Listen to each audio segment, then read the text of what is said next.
guys, it's Mrs. Shaheen. I'm here with my two sons. I'm here with Mikhail. You say hi? Hi. I'm here with Oscar. Say hi. Hi. And we wanted to read you guys a bedtime story that has some significance and importance to our Dia del Niño celebration that's coming up in June. So without further ado, here is our story. It's called Beatrice's Goat. And it's a true story about a girl named Beatrice who lives in Uganda. And what continent is Uganda on? India. Not India. Africa. Africa, the small African village of Kasinga in the rolling hills of western Uganda.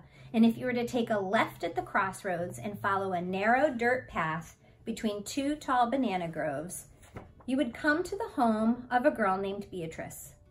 Beatrice lived here with her mother and 5 younger brothers and sisters in a sturdy house with a fine steel roof. The house is new. So is the shiny blue furniture inside. In fact, many things are new to Beatrice and her family lately. And it's all because of a goat named Mugisa. Beatrice loved everything about Mugisa. The feel of her coarse brown and white coat, the way her chin hairs curl just so, and how Mugisa gently teases her by butting her knobby horns against Beatrice's hand, tup-tup, like a drum beat waiting for a song. But there is one reason why Beatrice loves Mugisa most of all. In the time before Mugisa, Beatrice spent her days helping her mama hoe and plant in the fields, tend the chickens, watch the younger children, and grind the cassava flour that they would take to market to sell. Once in a while, when she was tending baby Pascavia, Beatrice would stop by the schoolhouse. Often, the students had carried their long wooden benches outside to work under the cool shade of the jackfruit trees. Then Beatrice would stand quietly off to one side, pretending she was a student too. Oh, how she longed to be a schoolgirl, how she yearned to sit on one of the benches and figure sums on a small slate chalkboard, how she wished to turn the pages of a worn copybook and study each word over and over until it stuck in her mind like a burr. I'll never be able to go to school, she would sigh. How could I ever save money to pay for books or a uniform? One day, while Beatrice was busy pulling weeds, Mama came to her with dancing eyes. Beatrice, some kind-hearted people from far away have given us a lucky gift. We are one of 12 village families to receive a goat. Beatrice was puzzled. A goat? What kind of gift was a goat? It couldn't get up each morning and start their charcoal fire for cooking. It couldn't hike down to the stream each week and scrub their dirty clothes clean. It couldn't keep an eye on Grace, Moses, Harriet, Joash, or Pascavia. Her long fingers tugged patiently at the weeds. That's very nice, Mama, she said politely. Then Mama added, it will be your job to take care of our goat. If you do, it can bring wonderful things. Beatrice looked up at her mother. Will this goat come soon, she asked, because I would like to meet such a goat. Mama laughed. Good things take time. First, I must plant pastures and build our goat a shed. Beatrice nodded slowly. Surely, Mama knew what she was doing. I will help you, she declared.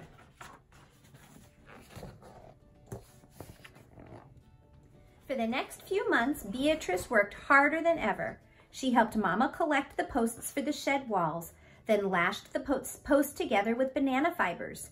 She planted narrow bands of stiff elephant grass along the edges of their cassava field.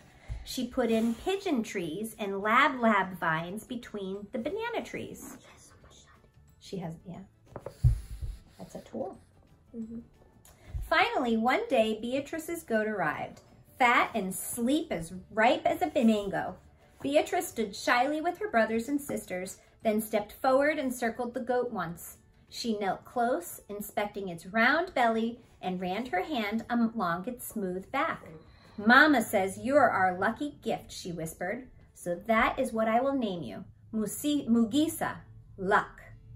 2 weeks later, Mugisa gave birth. It was Beatrice who discovered first one kid and then, to her surprise, twins. She exclaimed, stooping down to examine them. See that, my Mugisa? You've already brought us 2 wonderful things.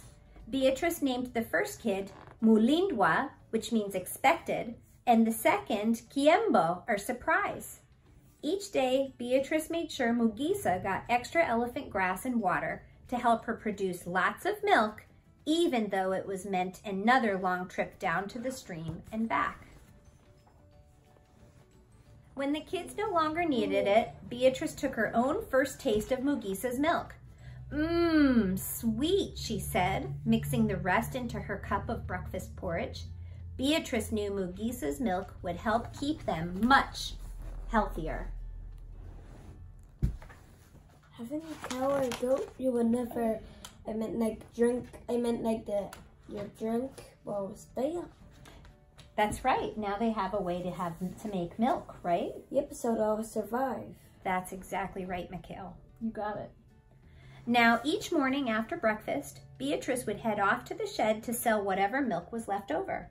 Open for business, she would say, in case anyone was listening.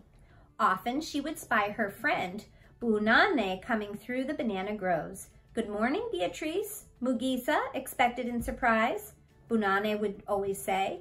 But then he would hand Beatrice a tall pail that she would fill to the top with Mugisa's milk. When Beatrice finished pouring, Bunane would hand her a shiny coin, and Beatrice would carefully tuck the money into the small woven purse at her side. Day after day, week after week, Beatrice watched the purse get fuller. What was it getting full of? Money.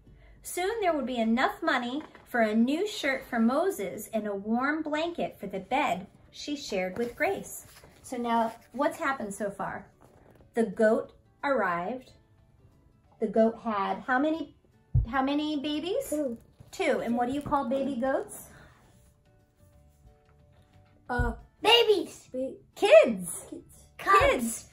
So they had 2 kids, and now she's making milk. And the milk is getting the family money. One day, Beatrice returned from collecting water and noticed Mama frowning and counting the money in her woven purse. Beatrice put down the water can and rushed to her mother's side. Mama, what is it? She asked. What's wrong?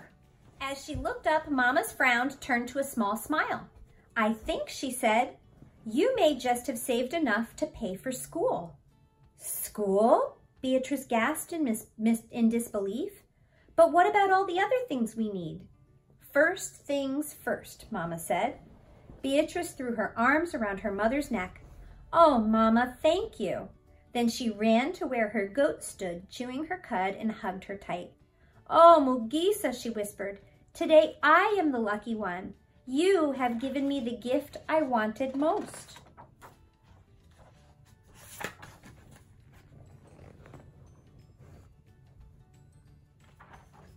The very next week, Beatrice started school.